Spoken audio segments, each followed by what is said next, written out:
Rádio Rio de Janeiro, a emissora da Fraternidade, passa a apresentar Luz na Penumbra, programa que leva ao seu coração a mensagem da doutrina espírita.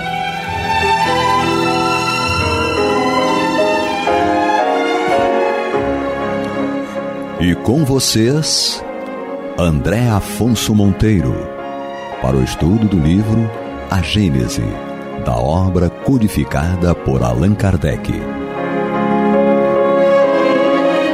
Olá, amigo ouvinte internauta da Rádio Rio de Janeiro, a emissora da Fraternidade, a rádio que toda a família pode ouvir, programa Luz na Penumbra, estudo da obra Gênese. Hoje aqui comigo, André Afonso Monteiro e mais uma vez Eduardo Araújo. Olá, muita paz a todos. E Maria de Fátima Miranda foi aonde? Adivinhem? Se tomar nosso café. Ouvinte tomar café, claro. Saiu, abandonou café. o estúdio. Ela não tinha cortado o café, Eduardo? Então eu vou falar pra vocês, né? Muita gente ficou me ligando, querendo saber como é que era se cortar o café.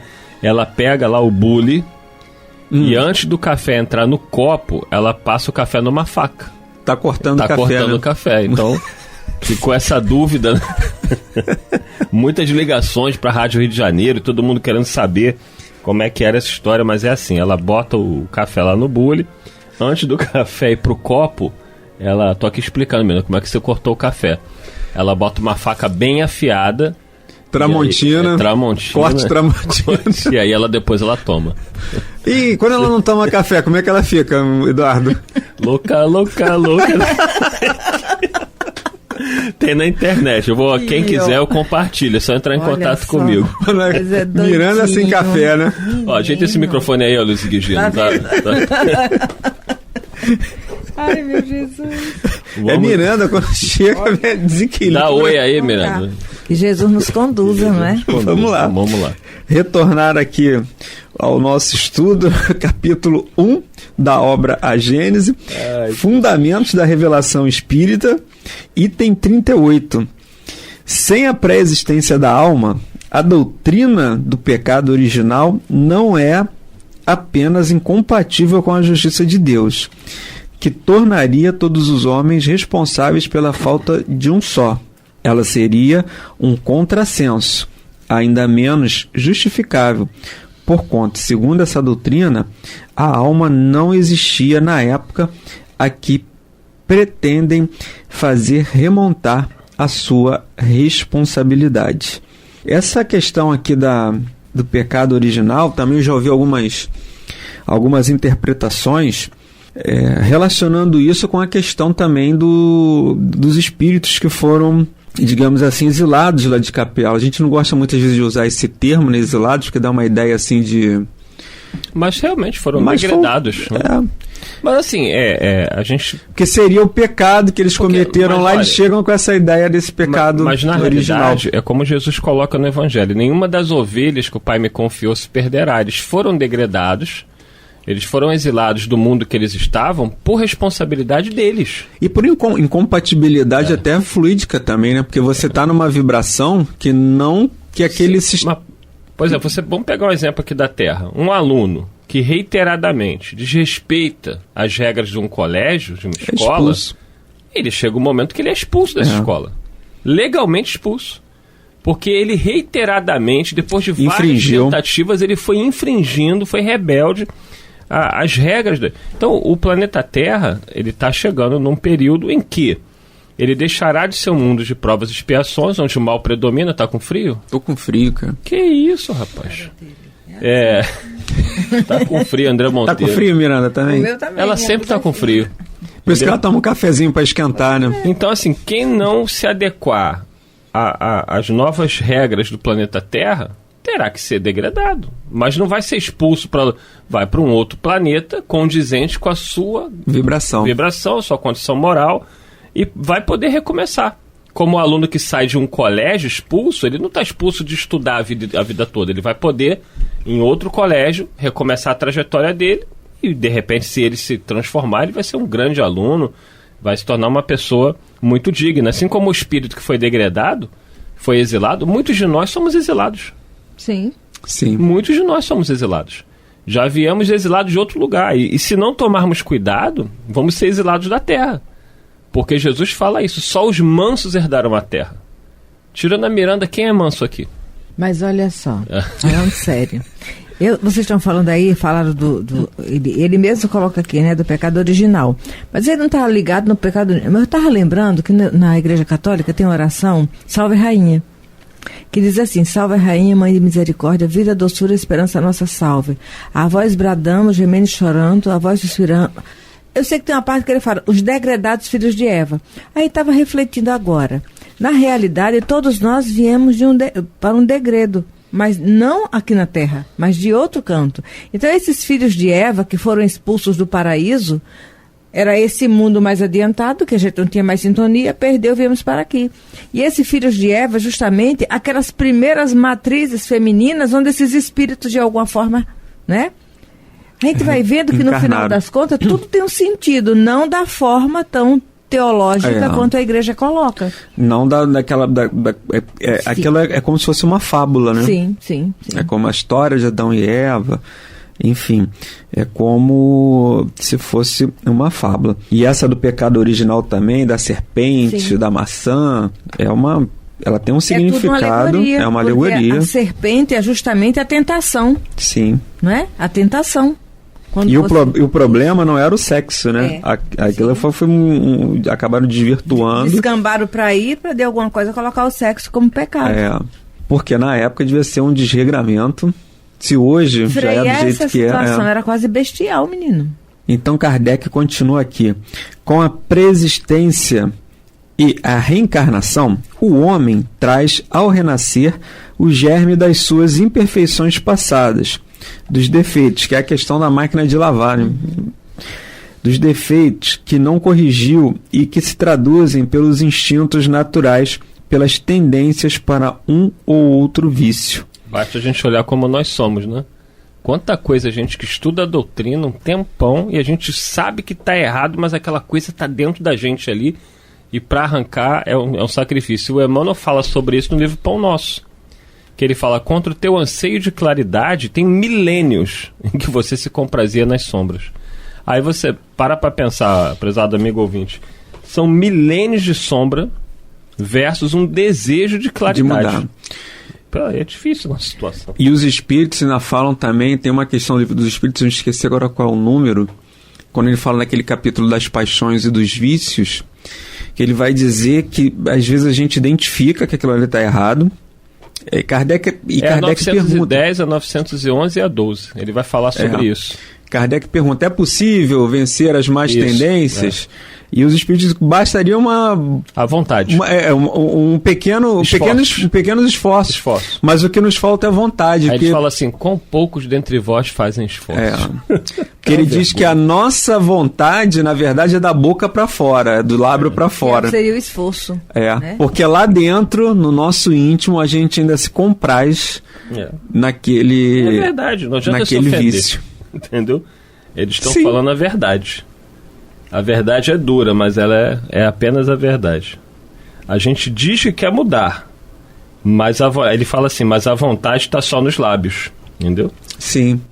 E aí Kardec diz: é esse o seu verdadeiro pecado original, do qual sofre naturalmente as consequências. Ou seja, a gente já traz aquela má tendência dentro de nós, mas com a diferença fundamental de que sofre a pena das suas próprias faltas e não a da falta de outrem, e com outra diferença, ao mesmo tempo consoladora, encorajadora e soberanamente justa, a de que cada existência lhe oferece os meios de se redimir pela reparação e de progredir, seja despojando-se de alguma imperfeição, seja adquirindo novos conhecimentos, e assim, até que, estando suficientemente purificado, não tenha mais necessidade da vida corporal e possa viver exclusivamente a vida espiritual, eterna e bem-aventurada.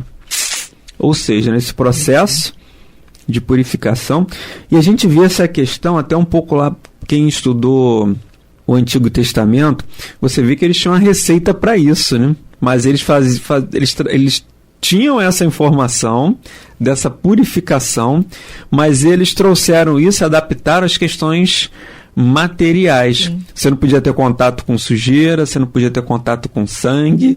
Era tudo de fora. Era tudo externo. Tudo externo. Mas você vê como é que eles já tinham essa... Porque eles traziam com eles a marca que eles precisavam fazer. Mas ainda a capa das ilusões, né? E eles transformam aquilo, o sacrifício em sacrifício material, o cordeiro, né, o sangue do cordeiro. Eles transformaram tudo aquilo, pegaram ao pé da letra e transformaram aquilo em práticas exteriores. É o se sentir corpo ainda. Nós vamos observar que uma das coisas que estava bem evidente é que eles não se sentem espírito. Por isso que os espíritos falam a Kardec, está lá no Evangelho, que o espiritismo bem compreendido, mas acima de tudo bem sentido. Eles tinham compreensão de uma necessidade de reforma, de limpeza, higienização, mas via tudo pelo lado de fora. Todas práticas exteriores. Aí quando Jesus fala, túmulos caiados, né? Brancos por fora e podres por dentro. Estava com a receita certa, aplicando no produto errado. Abençoada seja a reencarnação, né? Que dá a oportunidade aqui, como diz o texto, de todos nós termos a oportunidade de reparar e corrigir os nossos erros, e assim como o aluno, citado anteriormente, pode repetir de ano várias vezes, em algum momento ele vai se conscientizar e vou estudar, vou me dedicar. E eu conheci colegas, né, que estudaram comigo, que eu achei que nunca iam chegar a lugar nenhum, e depois que eles despertaram e se esforçaram, hoje são pessoas bem-sucedidas. Então, assim como nós somos espíritos rebeldes, também um dia seremos espíritos puros, a hora que a gente despertar. Kardec finaliza aqui o item dizendo: pela mesma razão, aquele que progrediu moralmente traz ao renascer qualidades inatas, assim como o que progrediu intelectualmente. Ele está identificado com o bem, pratica-o naturalmente, sem cálculo e, por assim dizer, sem nele pensar. Ou seja, ele já vai agir assim de uma forma natural, né? É automática para ele agir dessa maneira. Ele não vai fazer conta, não vai fazer pré-questionamentos, estabelecer condições. Você age porque esse é o teu natural. É igual você acordar de manhã e já fazer a higiene, fazer a sua alimentação. É algo que já está, digamos assim, incorporado no seu comportamento e na sua prática. Ou seja, vão fazer o bem porque é natural deles. É uma coisa... É o nosso sonho, né? Porque pra gente fazer o bem é um esforço, né? E eles já fazem isso de uma forma... Às vezes eu fico olhando, né? Eu tô na televisão, aí vem determinada criatura falar, eu falo assim, Jesus, eu não consigo orar por essa criatura. Não. Porque, assim, me dá, asco só de olhar. E aí a gente tem que orar pela gente, né? Aí eu falo assim... Vamos orar por nós. Jesus fala em amar, mas como é difícil pra gente. Porque só em olhar pra pessoa a gente já se sente mal, entendeu? Ser cristão é o que eu falo. Muita gente fala, eu aceito Jesus. Nós não aceitamos ainda, não. Verdadeiramente de coração, não. Não, só da boca pra fora. Da boca pra fora, né? Jesus falava, esse povo me honra com os lábios, mas não me tem no coração. E é a pura verdade. Isso é claro, a gente já ter a mente voltada para entender que Jesus é o caminho, a verdade e a vida, já é um progresso. Porque até algumas encarnações a gente estava matando, roubando, estuprando, e não estava nem aí para Deus, para Jesus, nem para o Evangelho. Aliás, muitos de nós cometemos crimes hediondos com a batina da igreja. Sim. E com a cruz no peito. Nós fizemos isso. Sim. A nossa situação, às vezes conversando com os espíritos, eles soltam algumas coisinhas, né? Do que eu fiz. Eu falo assim, misericórdia, gente. Eu fico imaginando a desgraceira que eu não fiz. Eu só peço misericórdia, porque se for cobrar do que eu devo, eu tô perdido. Aí o amor cobre uma multidão de pecados. Que ele nos dá a possibilidade de tentar fazer a coisa fazer diferente através do espiritismo. Aonde nós estivermos. No trabalho, dentro de casa, né? com a paciência, com a tolerância, né, Miranda? Né? Com a indulgência. Com a indulgência, né? Na rua, com os colegas de trabalho, vendo na televisão aquela criatura falar e você fala assim, meu Deus do céu, não aguento. Desejar o mal pra ela, né? Como é que você evita isso, né? Tá, mas assim, ou a gente se lembra que a gente tá mais, como se diz o ditado popular, mais sujo que pau de galinheiro, né? E que o nosso telhado é de vidro e né, é aquele vidro bem quebradinho. Ou a gente vai... Porque você citou a frase, o amor cobre a multidão dos pecados, mas quem não vai pelo amor, vai pela dor. E esse amor não é flores, não. Às vezes a gente acha que são flores, né? Testemunho e renúncia. E provação. Abnegação. Mas quem não vai pelo amor, vai pela dor. E aí é a dor expiatória. E essa é muito pior. Então é muito melhor a gente perdoar uma pessoa do que ter que enfrentar uma doença durante anos e anos e anos. Sim. Ó, o André tá preocupado aqui, ó, o Cléver chegou pra ver se não houve nenhuma tragédia aí, ó, Cléver.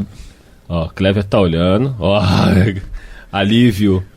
Mas é porque... Não é deixar a Miranda gravando sozinha. Quem não sabe, ó, o Cléver é nosso operador. Teve um dia que eu não estava aqui gravando. Ele e Miranda ficaram de bullying na minha ausência e, pra surpresa deles, deu tudo errado. O Cléver não tava, não. Mas é isso, hoje tá tudo certo.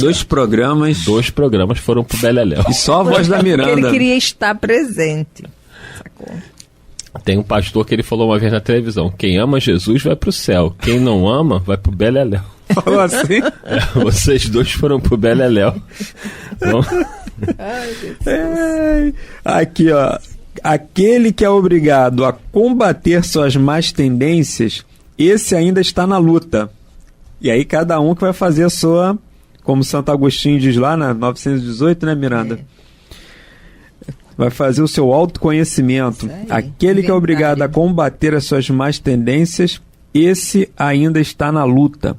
O primeiro já venceu, o segundo está prestes a vencer. Portanto, a virtude original, como há saber original e pecado, ou melhor, vício original. Então Kardec ele transforma aqui o pecado original em vício original, ou seja, aquelas más tendências que nós trazemos de outras existências e precisamos lutar, combater para vencê-las. Igual Paulo, eu combati o bom combate. A gente está nessa situação aqui, né? Daquele que é obrigado a combater suas más tendências. A gente ainda está nessa realidade. Mas já é um progresso, né? Porque pelo menos a gente está tentando.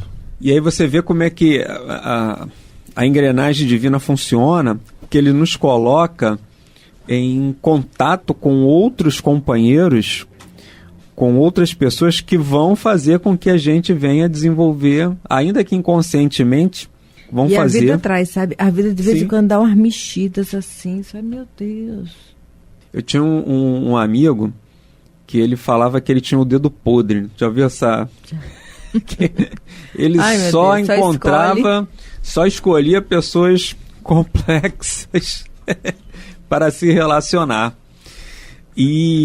Ou seja, mas essa escolha estava ligada à sintonia, de limpar a roupa.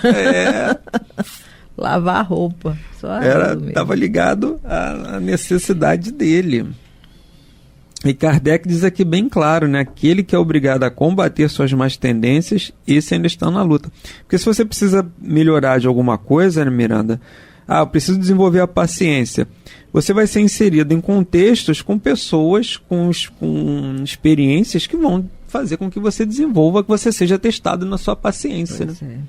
Interessante, né? E essa nossa necessidade, ela vai atraindo. É o magnetismo. Aquilo que precisa ser trabalhado tem um campo magnético de atração. Eu lembro de um filme que Obrigado, o Samaritano chegou. Bom Samaritano, né? Eu lembro de um filme, Miranda Eduardo... Para reparar os meus erros do passado. Servindo água. Pelo menos isso, né? Eu lembro de um filme em que o rapaz ele tinha um problema psiquiátrico, ele era muito violento. Ele explodia, não tinha paciência, era muito nervoso, né? E aí ele foi... Uma das penas dele era fazer um tratamento com um psiquiatra. e o psiquiatra era mais maluco do que ele. Isso acontece muito. O psiquiatra era doido de... E o que ele fazia? Tudo que ele podia fazer para atazanar a vida do rapaz, ele fazia. Mexia com a namorada dele, então o tratamento dele foi tipo assim, tratar o mal pelo forjando a situação pro ele forçava até que no final ele consegue, né? Meu Deus. Mas ele era muito doido, muito louco. Ou seja, ele venceu, mas de uma forma completamente equivocada. A gente sabe que isso só acontece na ficção, né? Um tratamento daquele ali nunca ia dar resultado numa condição normal. Mas ele fez de tudo que ele pôde, assim, fatos muito engraçados, mas que levavam aquele rapaz, né, ao descontrole total. E a gente vê que mais ou menos, guardar as suas devidas proporções, a gente vai ser levado também a testar essas nossas questões. Eu lembro que a Dona Ivone, ela me narra, acho que no Recordações da Mediunidade, se eu não me engano, ela narra que ela foi levada, caiu o lenço aqui da Miranda, ela foi levada uma vez até o contato com o espírito Tudo da Miranda Caia. Tudo da Miranda Caia. Tudo. E falou de Dona Ivone, né, com o espírito de um suicida. E ao final daquela história ali, o benfeitor falou para ela, para você foi uma prova e ao mesmo tempo uma expiação. Uma prova porque aquele contato desenvolvia nela a vontade do suicídio, por causa da energia, do magnetismo daquele espírito. E também ele fala que foi uma expiação para ela saber. Ela disse que demorou 1 ano ali com aquele espírito, o espírito não a ouvia e não via e nem ouvia nada. E ele aparecia ali para ela. A vidência dela fazia com que ela avistasse aquele espírito. E ele falou que para ela foi uma prova, para ela vencer a vontade da tendência ao suicídio, e ao mesmo tempo uma expiação, porque para ela saber o quanto de trabalho um espírito de um suicida dava. Então, ao mesmo tempo, para ela foi uma prova e uma expiação. Aí tudo é lição, olha só. Ele falou isso 1 ano depois que acabou, que o espírito foi recolhido e nem sequer... Teve consciência de que esteve ali. Não. Para ela ter uma noção do trabalho que ela deu. E ela falou que o que ajudou muito foi o capítulo 6, o Cristo Consolador. E olha que carinho, que atenção, que empatia. Ali é empatia mesmo que ela tem quando está tratando alguém com essa assédio suicida. E ela falou que era só ela, porque ela morava muito longe, ela não tinha dinheiro, ela não podia ir nem na casa espírita, ela estava do outro lado da cidade, era a distância muito longe, e era ela e ela, ninguém na casa era espírita, era ela, o evangelho, o guia e o espírito. Todo dia de noite ela se encontrava com ele. E Eduardo Araújo, pensativo. Meu amigo, você falou de Dona Ivone, eu fico lembrando do testemunho dela, né? Você falou há pouco aí que ir pelo amor, né? O amor cobre a multidão dos pecados, parece um caminho fácil. Quando a gente olha assim, acha que tudo são flores. Mas você vai ler a história de Dona Ivone, né? Lá no Devassando do Invisível, no Recordações da Mediunidade, pelos caminhos da mediunidade serena. Ela passou muitos testemunhos, muitas renúncias. Ela mesma nos falou, numa reunião mediúnica, que ela foi convidada a se retirar de algumas casas espíritas. Algumas. Sabe lá as humilhações que ela não passou. Sim. Né? É claro que ela quis dizer o seguinte, foi expulsa. Ela devia carregar com ela toda essa situação que ela tinha um comprometimento, né? O assédio, incomodava, dos dois lados da vida.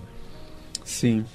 Mas estamos chegando aí ao final, Miranda, suas considerações. Pois é, que Jesus nos conduza, né, e nos auxilie para que nós possamos nos sentir espírito. Meu desafio hoje é esse, me sentir espírito. Eduardo, lembremos aí esse exemplo, né? Leiam, quem não leu, leia os livros da Dona Ivone Pereira, Ivone do Amaral Pereira, Devassando Invisível, Recordações da Mediunidade e Pelos Caminhos da Mediunidade Serena. Acho que é um belo exemplo assim para todos nós, né, de esforço e renúncia. Muita paz. Muita paz. Você está ouvindo o programa Luz na Penumbra.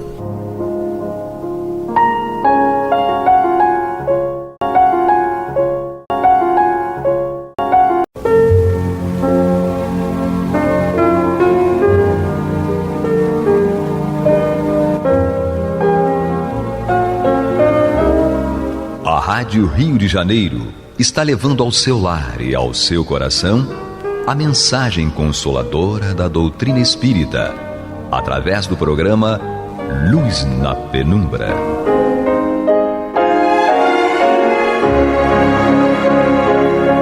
E agora com vocês, Nádia do Couto Vale, para comentar o céu e inferno ou a justiça divina segundo o Espiritismo, da obra codificada por Allan Kardec. Amados e amadas ouvintes e internautas, que a paz de Jesus permaneça conosco hoje e sempre, particularmente neste momento, quando damos continuidade ao estudo desta obra, O Céu e o Inferno, ou a Justiça Divina segundo o Espiritismo. Já estamos todos juntos estudando, aqui pela Rádio Rio de Janeiro, emissora da Fraternidade, no programa Luz na Penumbra. Estamos estudando o capítulo 8º, na segunda parte desta obra, uma parte na qual o nosso querido codificador Allan Kardec nos traz os espíritos ou as manifestações, as escolhas, as opções, as trajetórias dos espíritos por ele classificados em expiações terrestres. Nós damos continuidade às nossas reflexões sobre o caso, a trajetória do espírito Clara Rivière. Kardec assim a apresenta. Era uma menina de seus 10 anos, filha de uma família de camponeses do sul da França. Havia já 4 anos que se achava profundamente enferma. Durante a vida nunca se lhe ouviu um queixume, um sinal de impaciência, e conquanto desprovida de instrução, consolava a família nas suas aflições, comentando a vida futura e a felicidade que da mesma deveria decorrer. Desencarnou em setembro de 1862, após 4 dias de convulsivas torturas, durante as quais não cessava de orar. Disse ela: não temo a morte, por isso que depois dela me está reservada uma vida feliz. A seu pai, que chorava, dizia: consola-te, porque virei visitar-te. Sinto que a hora se aproxima, mas quando ela chegar, saberei prevenir-te. E, efetivamente, quando era iminente o momento fatal, chamou por todos os seus e disse-lhes: apenas tenho 5 minutos de vida, deem-me as mãos. E expirou como previra. Dali por diante, um espírito batedor principiou a visitar a casa dos Rivière. Quebra tudo, bate na mesa, agita as roupas, as cortinas, a louça. Sob a forma de Clara, ele aparece à irmã mais moça, que apenas conta 5 anos. Segundo afirma essa criança, a irmã lhe aparece frequentemente, e tais aparições lhe provocam exclamações de alegria como esta: mas vejam como Clara é bonita. Nós vemos então que há um caso de um espírito que está na fase infantil da encarnação, mas que tem progressos, tem conquistas, porque no momento fatal e antes ela não se queixava, ficou atravessando a prova ou a expiação com tanta dignidade, com tanto equilíbrio, e ainda conversava com o pai e consolava a família. Nós vemos então que um espírito batedor, depois que ela desencarnou, passou a frequentar a casa dos Rivière. E, na verdade, um espírito batedor é aquele que tem uma qualidade, alguns espíritos têm, e revelam sua presença em um ambiente por meio de pancadas.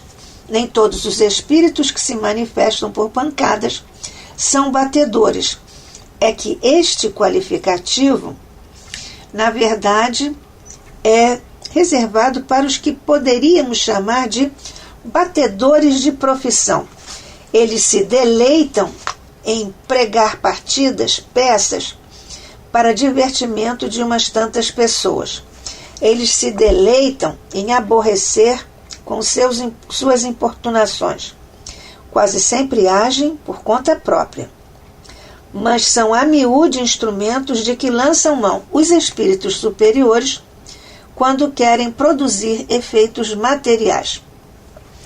Parece-nos ser o caso de Clara Rivière, porque com apenas 10 anos ela passou a fazer essas batidas como um espírito batedor.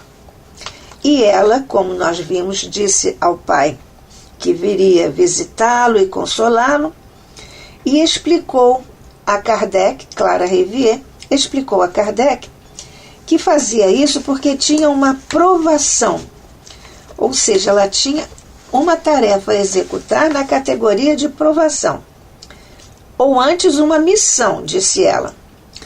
É que os rumores que ela fazia para dar um aviso aos pais, nesse rumor,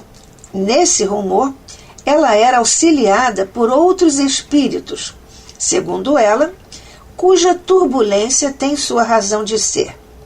E como também tem razão de ser a sua aparição, a irmãzinha, nós vemos, graças a nós, muitas convicções vão despontar.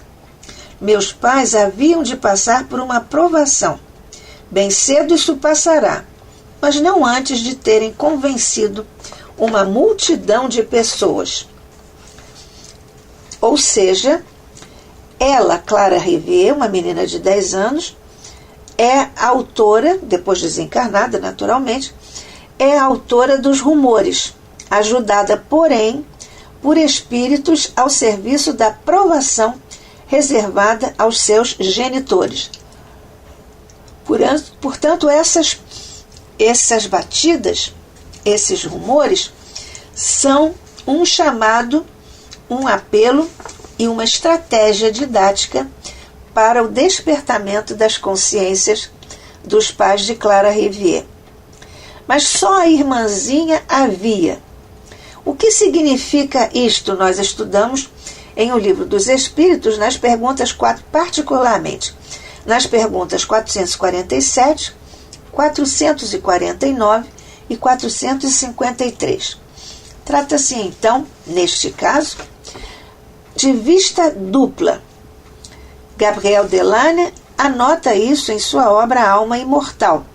Ele diz que a segunda vista tem lucidez, clarividência, telestesia e criptestesia, e que é um fenômeno mais comum do que nós possamos imaginar. É a vista da alma ou do espírito. Não é circunscrita e não tem sede determinada. Faculta percepções especiais, que não têm por sede os órgãos materiais, e que, na verdade, essas percepções especiais se operam em condições muito diversas das que decorrem da vida corporal, porque é tudo na outra instância, no outro plano de existência. E essas percepções especiais estão, na verdade, são especiais por efetuar-se fora, esse fenômeno, por efetuar-se fora do organismo, ou seja, tem uma mobilidade que derruba quaisquer previsões. Mas então, que meninas são essas? Já vimos Clara Rivière com o seu perfil, nunca se queixava, etc., consolava a família e, na verdade, falava da vida futura e da felicidade que adviria, que seria a consequência dessa vida futura.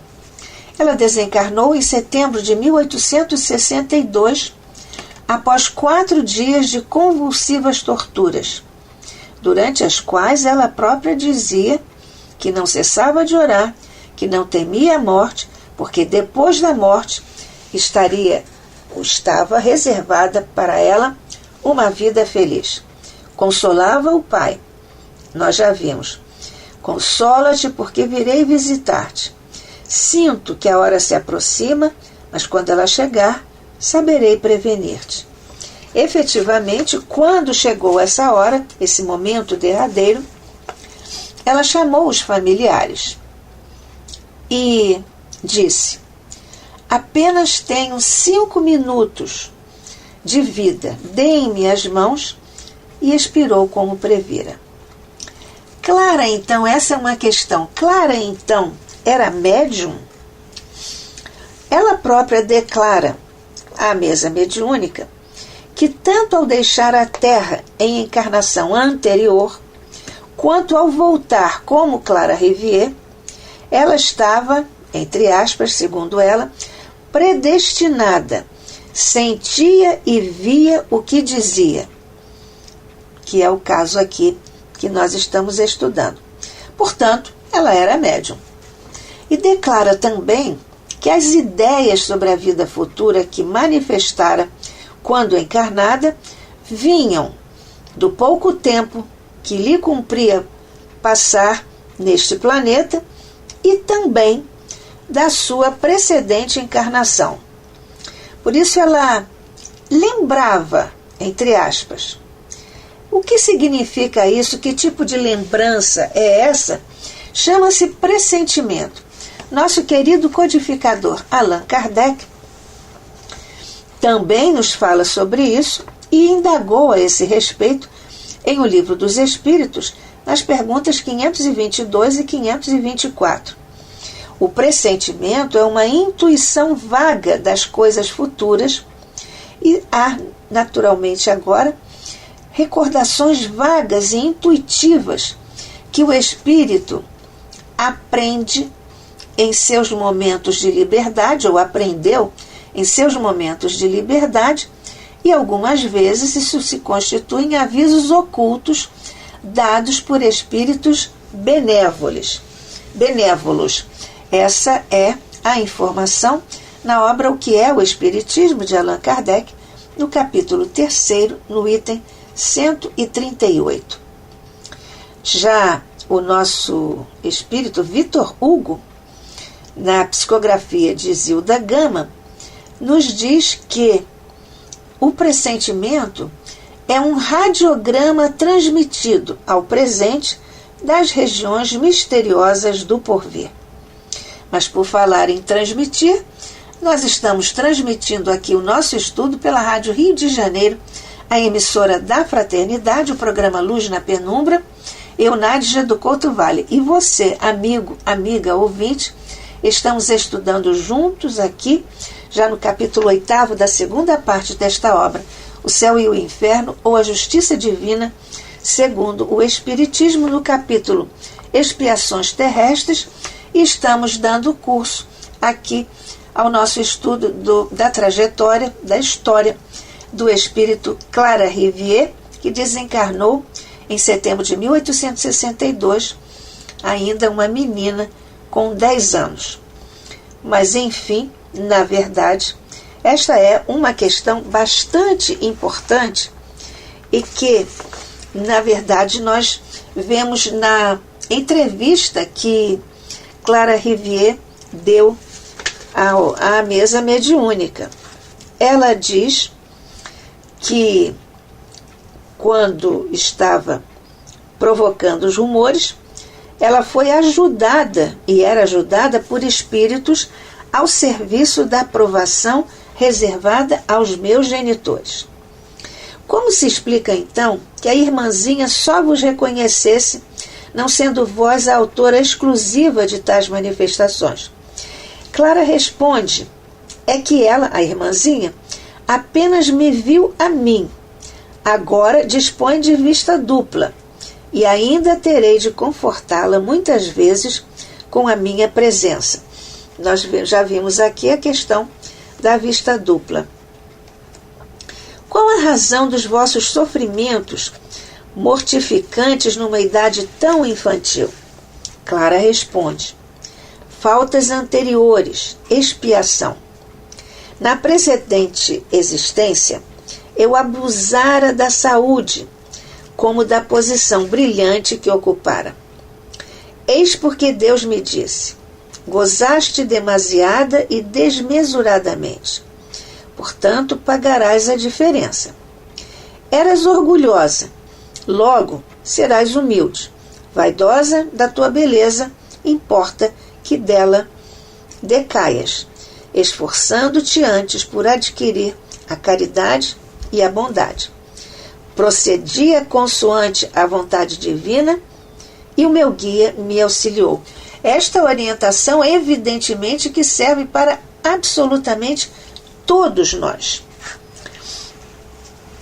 Quereis que digamos algo aos vossos pais? A pedido de um médium, responde Clara, eles já tiveram ensejo de praticar a caridade, de não orarem só com os lábios, e ficaram bem, e fizeram bem, porque sempre fazê-lo também na prática, cumpre sempre fazê-lo também na prática, pelo coração. Socorrer os que sofrem é orar, é ser espírita. A todas as almas Deus concedeu livre-arbítrio, isto é, a faculdade de progresso, como lhes deu a todas a mesma aspiração.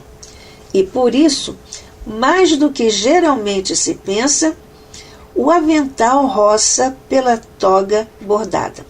A expressão é muito sutil e muito interessante, enigmática até, e Kardec faz, como sempre, uma de suas preciosas notas ao final da comunicação de Clara Rivière, em que o nosso querido Allan Kardec nos diz: mais do que geralmente se pensa, o avental roça pela toga bordada. Kardec explica: esta imagem belíssima é alusão aos espíritos que de uma a outra existência passam de brilhantes a humílimas condições, expiando muitas vezes o abuso em relação aos dons que Deus lhes concedeu. É uma justiça essa que está ao alcance de todos. Explicação de Kardec para a expressão usada por Clara Rivière a esse respeito, que o avental roça pela toga bordada.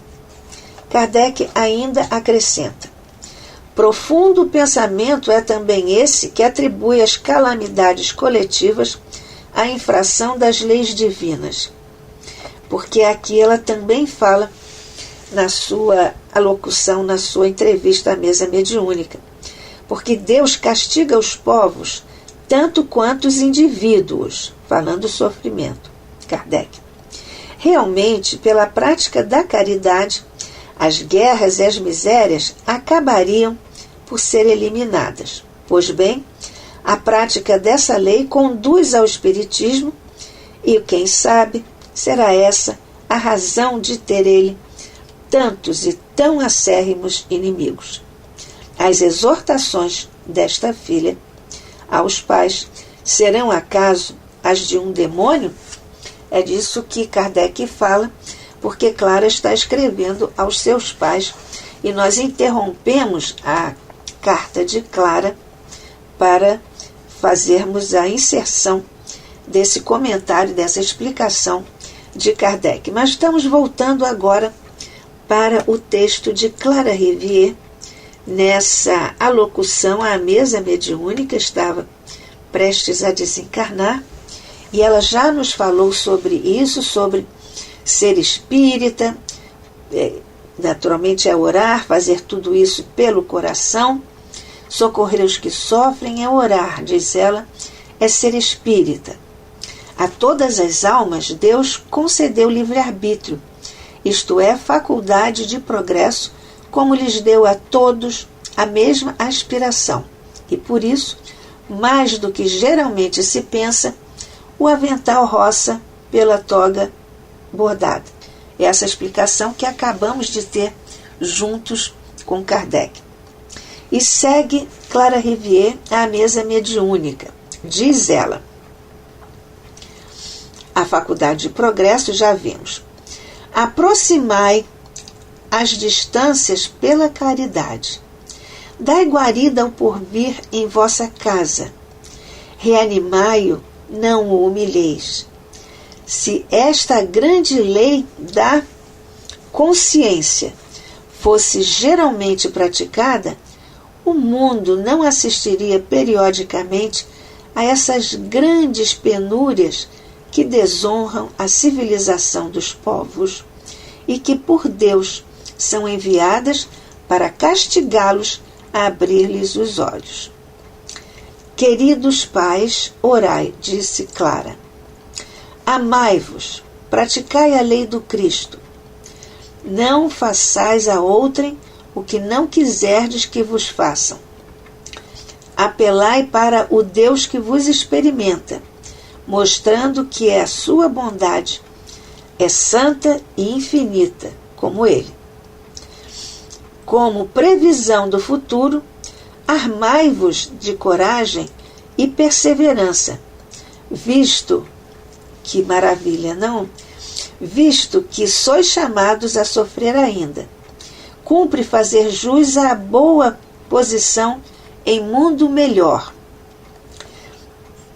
onde a compreensão da justiça divina se torna a punição dos maus espíritos. Queridos pais, estarei sempre perto de vós. A Deus, ou antes, até à vista. Tende resignação, caridade, amor por vossos semelhantes, e um dia sereis felizes. Nós vemos aqui a importância de o Espírito trazer na sua lembrança e lembrar-se, porque isso está em uma instância do seu psiquismo profundo. Então ela fala sobre essas questões do radiograma transmitido pelo pressentimento, e mesmo sendo médium, cumpre-nos aqui fazer algumas observações. Por exemplo, como uma criança de 10 anos, como é o caso de Clara Rivière, conseguia não dar um só gemido durante 4 anos de sofrimento.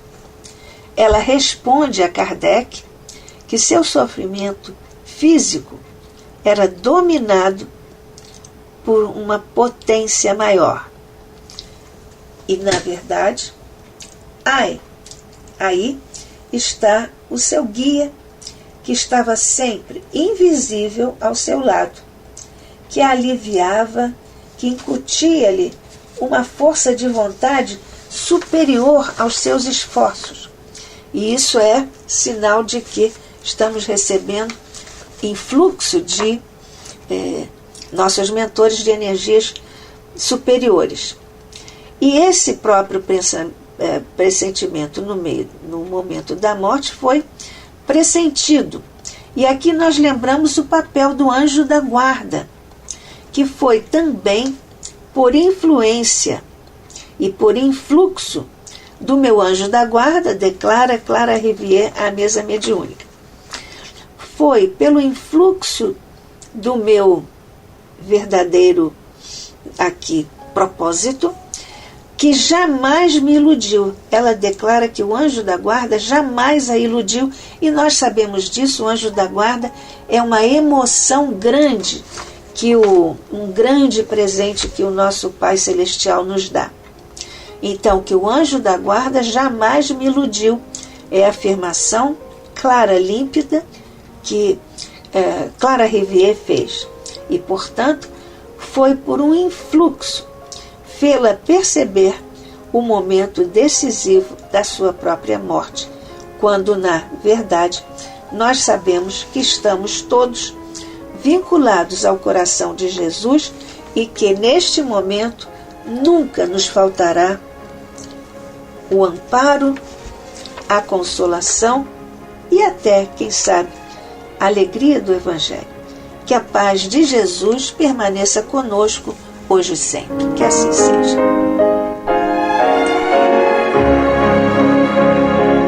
E vamos ouvir agora a prece de encerramento de nosso programa. na voz de Geraldo de Aquino. Jesus, dá-nos coragem para a luta, piedade para os insultos e misericórdia para as injustiças e ingratidões. Limpa nossa alma de inveja e ambições mesquinhas, de ódio e de vingança o nosso caminho. E que dentro em pouco, ao recolher-nos de novo ao calor do nosso leito, para que o sono nos dê a paz e o esquecimento das tristezas humanas, possamos sentir, Senhor, no mais íntimo de nosso ser, a doçura indefinível do Teu amor e a grandeza incomparável da Tua divina presença. Que assim seja.